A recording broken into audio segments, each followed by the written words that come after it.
Can you be pro-Black American and have a non-Black American partner? I was telling my boyfriend, like, yo, R&B is really the key to my heart. Like, I just love me some old R&B. 2000s, 90s, mainly 2000s, though. He gonna say, oh, yeah, you an old head. And I don't even take offense to that, but, like, I feel like that stems from me just, like, growing up in a Black American household. And the people that I, like, went to school with and stuff, everybody was always mixed with something. Literally, living in New York City, if you're not something, then what are you? It's very rare and kind of odd to not be mixed with something. It's like, oh, what do you mix with, or where you come from, or da-da-da. Like, you can't just be Black. You can't just be American. You can't just be from here.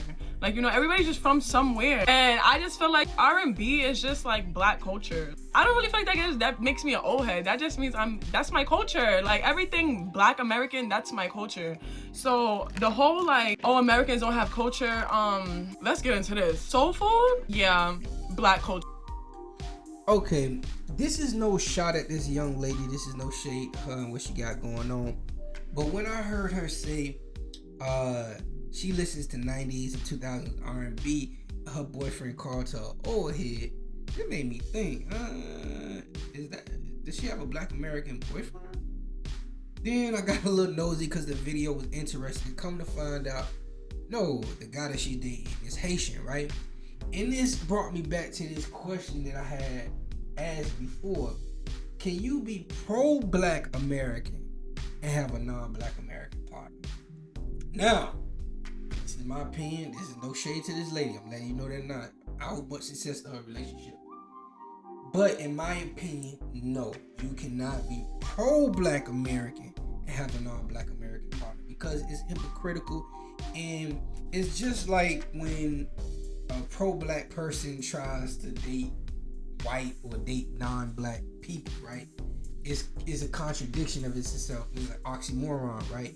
And I believe it's the same for pro-Black American people who have pro-Black American stances, right? And see, the thing about when you date non-Black American partners, but you still want to have that Black American pride, you're gonna have to sacrifice your culture to appease others, right? And that's what happens a lot. When Black Americans indulge in that flat blackness or we all black rhetoric, they're usually the ones that sacrifice their culture while the Haitian person gets to still sacrifice their culture. Gets to still celebrate their culture. The Nigerian gets to celebrate Nigeria. The Jamaican gets to celebrate Jamaican culture. But the Black American just has to be like, we all black. You feel me? And I can bring up couple examples of this being true. Example one, and I have to use celebrities, unfortunately. I want to use regular people. I'm going to use a celebrity. Singer Miguel. Miguel has Black American woman as his mother, Mexican father. Miguel identifies with his Mexican side. He has a Mexican wife, Mexican child. Right? Carmelo Anthony. He has a Black American mother, Puerto Rican father. You seen the Hall of Fame speech? Carmelo went up there and said, I'm Puerto Rico. You feel me? And who does he marry? What?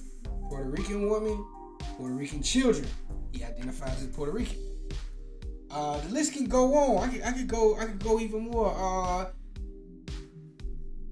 Issa Rae. Her mother is Black American. Her father is Nigerian. Her husband is what? Nigerian. You feel me? Even more. A$AP Rocky. A$AP Rocky is his mother's Black American. His father's Barbados. Who does he date? A Barbados woman. Have Barbados children. Now I understand A$AP Rocky play a little bit more because that's Rihanna. You know what I'm saying? And she's a billionaire, so I get that a little bit more. But nonetheless, when you choose a partner, you feel me? It usually goes that way. Fabulous from New York as well. Black American mother, Dominican father. Who does he date? Emily. Latino woman, Latino children. You feel me? The Black American identity is erased. You feel me? Through dating. You feel me? So we have to keep this type of shit in mind. You feel me?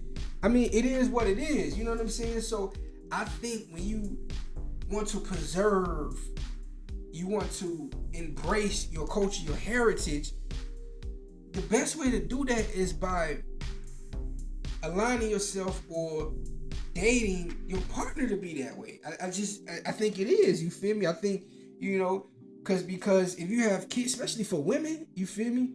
Now with men, it's a little bit different. Like the guy, I can name a couple Black American men that dated non-Black American women that the child eventually, or they came back to being with Black American. Perfect example, Donovan Mitchell, Black American father, Panamanian mother. He dates a Black American woman, so he came back to Black American. Your man, what's the dude? Karl Anthony Towns, a basketball player. Black American father, Dominican mother. He marries Jordan Woods, a Black American woman, right? Probably they're gonna have Black American children, right? God bless them. So you know what I'm saying? So I'm just saying, if you have Black American pride, now if you just pro-Black, and there's nothing wrong with that. I'm not saying nobody can't date other people and have body ethic. I'm not saying that. That's not what I'm saying. Knock it off. That's not what I'm saying. I'm just saying if you say you're pro-Black American, you're pushing Black American culture and stuff like that, I think you do have to date Black American. I just do. I really believe that's a thing. Like, you have to do that. And I think in a place like New York, it's probably more difficult because, just like I said, New York is the number one place in the world for immigrants. You feel me? It's the immigrant hub of the world, number one immigrant hub of the world. So yes, your dating options are gonna be vast. But that's why I believe, places like New York, you need more intention on being with who you. If you pro-Black American, you need intention. So they need like Black American clubs, more restaurants and stuff like that. Because you have Caribbean clubs, you have Caribbean restaurants, you have African clubs with all night playing African music. But when it's a Black American space, everybody's included. You hear an Afrobeat session, you hear a reggae session. You feel me? But if you go to the Caribbean club, you ain't hear no American music. You go to the Afrobeats club, you ain't hear no American music. You feel me? So we have to keep these things in mind. It's not being hateful towards nobody. I'm not saying you can't date other people, but I'm saying if you that's the difference. If you pro-Black American and you a person that wants to preserve your culture, not you somebody you just everything is blackness and you okay with sacrificing your lineage, because that's what's gonna happen. Normally that's what happens, especially with Black American women. There's so many examples of Black American women gets with non-Black American men. They have children, and those children they get with non-Black American partners. You feel me? Where the Black American lineage is gone after a couple generations. So, I'm saying you pro-Black American. Now, if you know what I'm saying? I'm just keeping it real. You feel me? This is no shade to nobody relationship. You feel me? That's why I'm very intentional. I want a Black American woman because I am a pro-Black American person. I love Black American culture. So I want to be with a woman that can foster that for me. You feel me? So I'm very intentional about being with a Black American woman. I deal with a bi-ethnic woman as well if she's half and half or something. But she has to have Black American lineage for me. You feel me? And I just think if you pro-Black American or you have that Black American pride, I think that is something you got to think about. I do. I believe that's something you got to think about.